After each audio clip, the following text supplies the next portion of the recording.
એવું જ રિયાને પોતાની મમ્મી વિશે લાગે છે કે એ આખો દિવસ એને કટ કરતી હોય છે. તો પ્રસ્તુત છે નાટક મમ્મીની કટકટ. ચાલો જોઈએ ટીયાની મમ્મી તેને શું કહે છે. ટીયા, બારમું ધોરણ છે, ભણવામાં સારા કરિયર બનાવવાનું છે. મને ખબર પડે છે મમ્મી, અને મેં મોટી થઈ ગઈ છું. ખબર છે કેટલી મોટી થઈ ગઈ છું. એક બસમાં ઠેકાણે મોટી નથી. આખો દિવસ આ ક્યાં છે, પેલું ક્યાં છે, બુક વાંચતી હોય છે. મમ્મી, ભણવામાં અને વસ્તુ શોધવામાં શું સંબંધ? શિસ્ત એટલે ડિસિપ્લિનનો એક પણ બધે જ કામ લાગે છે. જો ઘરના બધી વસ્તુઓ ઠેકાણે હોય અને ભણવાનો શિસ્ત સમયસર ગોઠવાયેલો હોય તો બાળકને ચિંતા જ ન હોય. પિયા, સાંભળે છે ને? હા મમ્મી, અને હું તારાથી કંટાળી ગઈ છું. હું લાઇબ્રેરી જાઉં છું. બાય. આજની પ્રજાને થોડું પણ બોલે તો ખરાબ લાગી જાય છે. બરાબર ને? એકદમ સાચી તમે વાત. હોમનારો આપી શકો. આ મમ્મીથી કંટાળીને પિયા લાઇબ્રેરી તરફ નીકળે છે. ત્યાં ટીયાને એની બેનપણી મહેક મળે છે જે ટીયાના મનમાં કંઈક નવા અને અલગ વિચારો નાખે છે. ચાલો જોઈએ કેવા વિચારો નાખે છે. હાય ટીયા, શું થયું? કેમ તારું મોઢું ચડેલું છે? શું કરું મારી મમ્મીનું? પહેલે ધોરણમાં હું એમાં જ કટ કરતી હોય છે. નાનપણથી કહે છે પર્સન્ટેજ નહીં આવે, પહેલો નંબર નહીં આવે. એમાં ડરાવીને મારી આખી જિંદગી કાઢે. એસએસસીમાં તો મારી હાલત જ ખરાબ થઈ. શાંત થા. અબ્દુલ થયા રાખે. અરે શું શાંત થાઉં? એક તો અંગ્રેજી માધ્યમના લીધે નિશાળમાં કંઈ સમજાતું નથી. અને ઘરે આવીને કે ગોળી રાખો, રસોઈમાં મદદ કરો. અરે ક્યારે કરો? હું માણસ છું, મશીન નથી. અને નિશાળથી ઘરે આવું તો માથું દુખે. અને ટ્યુશનમાં હોય સમજ્યા વગર રસ્તો મારો.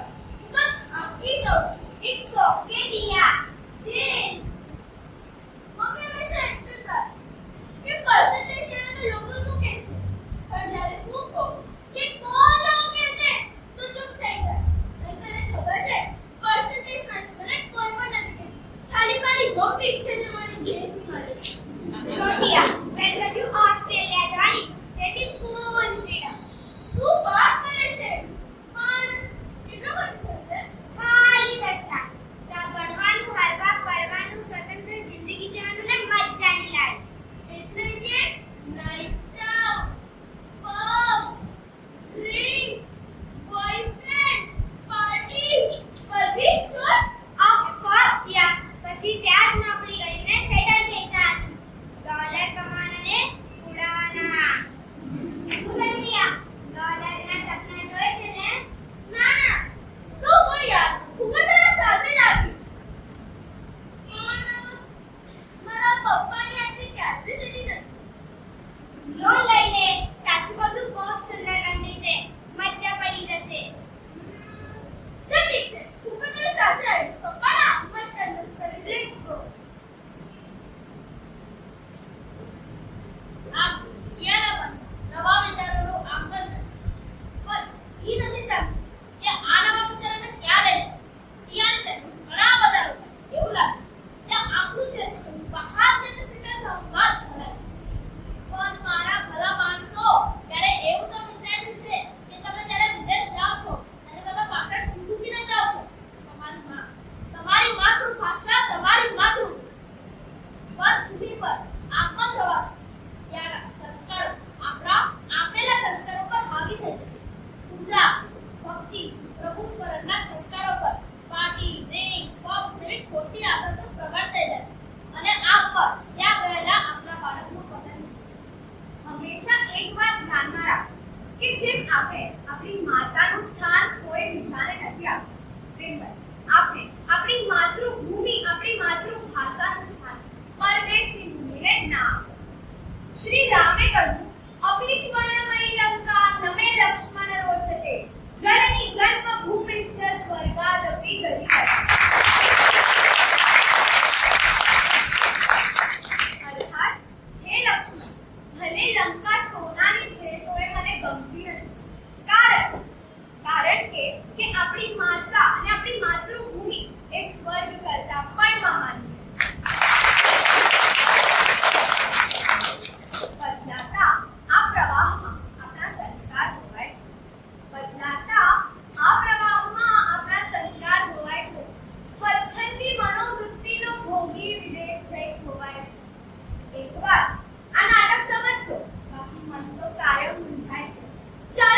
સાથે મને હજુ એ સમય બાકી દેખાય છે, મને હજુ એ સમય બાકી દેખાય છે.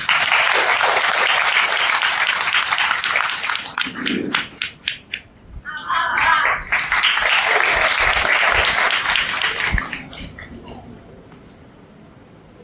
હરિઓમ. બધા જ બાળકો આ નાટકના લેખક નિકુંજ સર, ડિરેક્ટર રિયા અને મિતાંશુ અને આ નાટકની પ્રેક્ટિસ કરવા માટે જેમને પોતાનું ઘર આપ્યું મયુરભાઈ મહેતા, આ બધા માટે ખૂબ ખૂબ આભાર. હવે આજના આપણા